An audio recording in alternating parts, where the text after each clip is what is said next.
Komela mafê mirovan a Amedê rapora salane a binpêkirina mafê mirovan a herêmê bi pres konferansek eşkere kir. Serokê Komela mafê mirovan ê Amedê Racî Bilîcî daxuyaniyê xwend û bi bîr xist ku di dema pêvajoya çareseriyê de mirovek jî nehatiye kuştin lê di nav salek de li bajarê Kurdan di şer û pevçûnan de ji sivîlan heta hêzên ewlekariyê heta şervanên Kurd 1552 kes hatine kuştin, 1683 kes jî birîndar bûne. Bilîcî daxuya kirin di nav salek de li herêmê gelek kuştinên bêdad pêk hatin, îşkence û desteserkirin, girtin çêbûn. Di warê mafê azadiya ramanê de, azadiya çapameniyê de, mafên bingehîniyên mirovan de jî bi sedan îhlalkirin rûdan.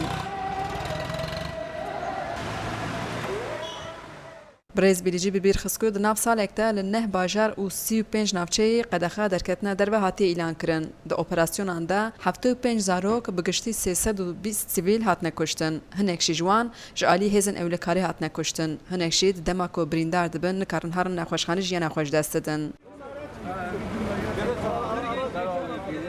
Dîsa di raporê de hate dest nîşan kirin ku 440 kes bêyî ku bên dadkirin hatine kuştin. Di şer û pevçûnan de jî 422 hêzên ewlekariyê 614 endamên PKK hatine kuştin. Di êrişên PKK de 34 sivîl hatine kuştin, her wiha 89 polîs û leşker jî ji aliyê rêxistinê ve hatine desteserkirin. Di raporê de hat gotin ji ber qedexeyan sedan hezar kes ji malê xwe bûne û neha di gelek şertên dijwar de li çadiran de jîn. Her wiha hate dest nîşan kirin ku aboriya herêmê jî têkçûye û di nav salek de di warê civakî û aborî de têkçûnên pir mezin çêbûne. Racî Bilîcî daxuya kirin di nav salek de polîsan li bajarê Kurdan di ser 4223 malan de girtiye û 81 zarok tê de 1959 kesan girtine. Her wiha bi sedan kes jî hatine desteserkirin. Di raporê de hat îfade kirin di warê azadiya ramanê de her wiha di azadiya çapemeniyê de jî gelek binpêkirên mezin rû didin. Ya münasebeta roja yekê îlonê û ji bona Racî Bilîcî bi mebesta yekê îlonê hem bang li dewletê hem jî li PKK kir da ku dest çekan berdin.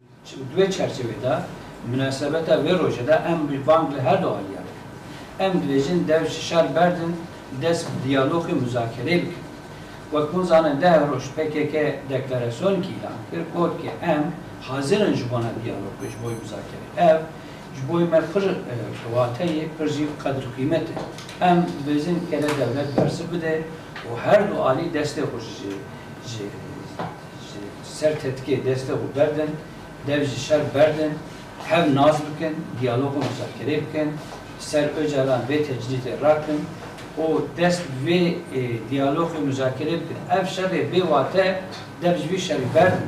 Tik kesik li şer ne mümkün encam bistîne û çareserî pirsgirêk karabî bibîne. Xecî Can Farqîn, Deng Amerîka, Amed.